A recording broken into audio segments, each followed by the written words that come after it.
তার খারাপ লাগবে, তার কষ্ট লাগবে। সে আমারও এত আওয়াজ কি করে আসে, কোথা থেকে আসে উঠে গেছে, তাহলে চিন্তা করো। মানে এরকম ধরনের সাউন্ড। গুড মর্নিং বন্ধুরা, কেমন আছো তোমরা সবাই? আশা করছি সবাই খুব ভালো আছো। আমার পেজে নতুন একটা ভিডিওতে তোমাদের অনেক স্বাগত জানাই। আজ শ্রাবণ মাসের দ্বিতীয় সোমবার। আমি সকালে কাজকর্ম সেরে স্নান করে একবারে শাড়ি পরে নিয়েছি। শাড়ি যদিও খুব একটা ভালো পরতে পারি না, বলতে খুবই লজ্জা লাগে, কিন্তু কি করব বলো, সবাই যদি সব কাজ ভালোভাবে পারতো। তো যেহেতু এই কাজটা একটু কাঁচা আছি, ওই জন্যই যেমন পেরেছি তেমন পড়েছি। আর একটু আয়নায় ওই জন্য দেখছিলাম যে কেমন কি পড়তে পেরেছি কি না, যেহেতু ভিডিও করব। তো তারপরে দেখলাম যে না, মোটামুটি হয়েছে, যেটুকু হয়েছে ওই ঠিক আছে। তারপরে চলে আসলাম পুজো করতে। প্রথম সোমবারে তো আমি পুজো করতে পারিনি, আর আজ দ্বিতীয় সোমবারে সকালে কাজকর্ম সেরেই বেশ আগ্রহ নিয়ে ঘটা করে শাড়ি পরে পুজোয় বসে গেছি। যেমন শাড়ি পরেছি, আর আজকেই বাইরের পাখাটা সমস্যা হয়েছে, কি যে একটা হয়েছে, কিছুতেই চলছে না। তো ওটাকে ঠিক করতে নিয়ে যেতে হবে। যেমন গরম লাগছে, আবার এদিকে শাড়ি পরে বসে আছি। এমনিতেই আমার পুজো করতে প্রত্যেক দিনই 50 থেকে 55 মিনিট পার হয়ে যায়। যেহেতু শেষে জব করি, তো ওই জন্য একটু বেশিই সময় লাগে। তাছাড়া আজ আবার সোমবার, ভোলানাথকে স্নান করানো, ঘি মধু মাখানো, মানে আমি যেটুকু যা জানি পারি আর কি, সেই বুঝেই করি।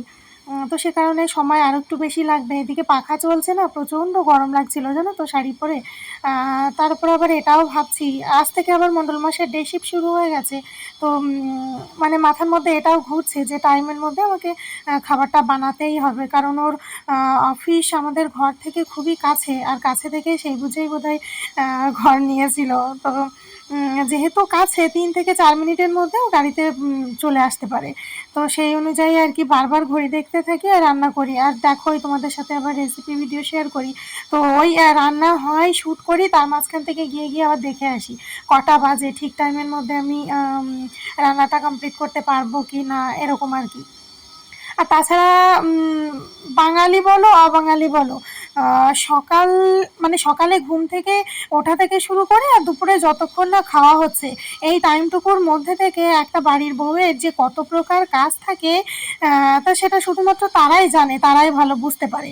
কিন্তু আবার আমি এটাও দেখেছি যে ভালো বুঝতে পারে আর কজন, মানে বুঝতে পেরেও নিজে সেগুলো পরিচালনা করেও অন্য একটা ঘরের মেয়ে বউকে যাচ্ছে না তাই ভাবে, মানে কীভাবে না বলতে থাকে যে আমার বাড়ি এত মানুষ, এত রান্না, এত কাজবাজ, তোমার এত কেন, তোর এত কেন, এত সেত। মানে আমি শুনে অবাক হয়ে যায় যে 2-5টা মানুষ কম থাকলে কি কাজের পরিমাণও প্রচুর কম হয়? কিসে যে এত কম হয় আমি তো বুঝি না। আমার তো মনে হয় রান্নাতে সবজিটা একটু কম কাটতে হয়, কম বানাতে হয়, আর খাওয়া দাওয়ার পরে 2টো থালা এক্সট্রা কম ধুতে হয়, আর হয়তো জামা কাপড় কাচাকুচিতে 2টো মানুষের জামা কাপড় কম কাচতে হয়। তাও তো রোজ বালতি বালতি ভরে কেউ কাচে না নিশ্চয়ই। তো সে যাই হোক, আমি আর অত বিশ্লেষণ করে কিছু বলতে চাইছি না। আমার মনে হয় যে যাদের সোনা কপাল থাকে তাদের খালি শুনতেই হয়। আসলে আমি না মুখের পরে কাউকে জবাব দিতে পারি না।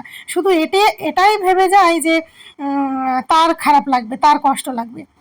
সে আমাকে কষ্ট দিয়ে, ব্যথা দিয়ে, আঘাত দিয়ে শেষ করছে, কিন্তু তার মুখের পরে আমি বলতে পারি না।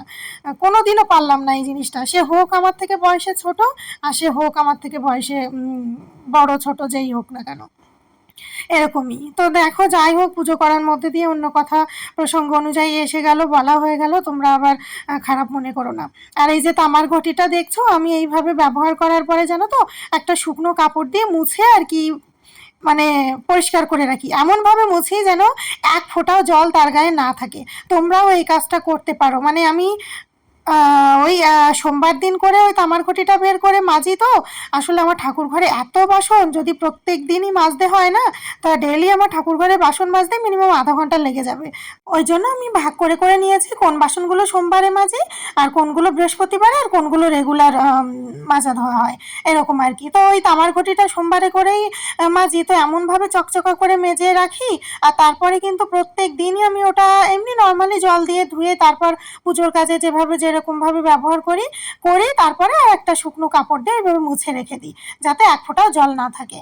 তো ওটা ওইভাবে মুছে রাখলে কি হয় বলো তো, ওর গায়ে দেখবে এরকম কালো কালো এক ধরনের দাগ পড়ে থাকে। এটা কিন্তু আমি অনেকের বাড়িতে দেখেছি, আর এমনকি মন্দিরেও দেখেছি। তার মানে কিন্তু এটা নয় যে তারা মাঝে ধোয় না, পরিষ্কার করে না, অবশ্যই করে। কিন্তু ঘটনা হচ্ছে তামার ঘটি ওই ডেইলি মাজো, ধোও, পরিষ্কার করো, ব্যবহার করো, কিন্তু ওই গায়ে জলের ফোঁটা থাকা অবস্থায় তুমি যদি আবার রেখে দাও ওইভাবে, না তো 2 ঘন্টা বাদে এসে দেখবে স্পট পড়ে গেছে। তো আমার মনে হয় এই কাজটা যদি তোমরা ওইভাবে করো না, তাতে করে ঘটিটা একটু ভালো থাকবে, এই আর কি। এই ভিডিও রিয়েল ভয়েস আর তোমাদের সাথে শেয়ার করলাম না, পুরোটাই মিউট রাখলাম। কারণ আমার ভিডিওগুলোর যে রিয়েল ভয়েস, সেটা যখন আমি এডিটের সময় শুনি মনে হয় যেন অজ্ঞান হয়ে পড়ে যাব। আর এই অবস্থায় যদি তোমরা কখনো আমার এই ভিডিওগুলো দেখো বা শোনো না, তা তোমরা একদিনের বেশি আমার ভিডিও দেখবে না। আমি সত্যি বুঝতে পারি না, এতটা উঁচুতে এতটা উপরে থাকি, তারপরেও এত আওয়াজ কি করে আসে, কোথা থেকে আসে, মানে সত্যি অবাক হয়ে যায়। এখনই একটু আগে দেখলাম আমার ব্যালকানির অপোজিটে যে একটা নতুন বিল্ডিং হয়েছে, তোমরা দেখো প্রায় সময়, যেটা এখনও কমপ্লিট হয়নি। তো ওই বিল্ডিংটায় যেহেতু এখনও কাজ চলছে, সেই বিল্ডিংয়ে লোহার রড কাটার আওয়াজ হচ্ছে। আর আমি এখন বসে বেডরুমে বসে ভয়েস ওভার করছি, সেই লোহার রড কাটার যে সাউন্ডটা, সেই সাউন্ডটা আমার ভয়েস ওভারে উঠে গেছে। তাহলে চিন্তা করো, মানে এরকম ধরনের সাউন্ড যদি ব্যাকগ্রাউন্ডে থাকে আমার ভিডিওগুলোতে, তোমরা কি কখনো দেখবে বা শুনবে?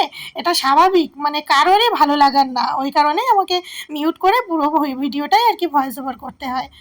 যাই হোক, তারপর আমি বিকেলে চলে আসলাম কিচেনে, একটু সেমাই বানাচ্ছি। তারপর পরই সন্ধ্যা দিয়ে পুজো করে এসে রুটি বানাবো, তো ওই জন্য আটাটাও মেখে রাখলাম।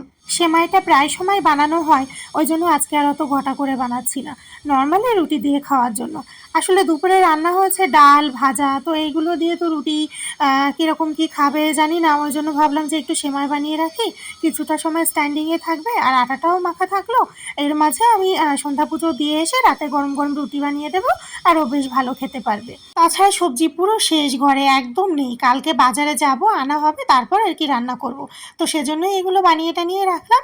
আর মাঝখান থেকে আমি সন্ধ্যা পুজো দিয়ে এখন চলে আসলাম গরম গরম রুটি বানাতে। এখন গরম গরম রুটি আর সেমাই মণ্ডলমশাইকে দেবো, আর সাথে আমিও খাওয়া দাওয়া করে নেব। তো ভিডিওটা আজকে এখানে এন্ড করছি। কেমন লাগলো তোমাদের কমেন্ট করে জানিও, আর শাড়ি পরে আমাকে কেমন লাগছিল সেটাও অবশ্যই জানিও।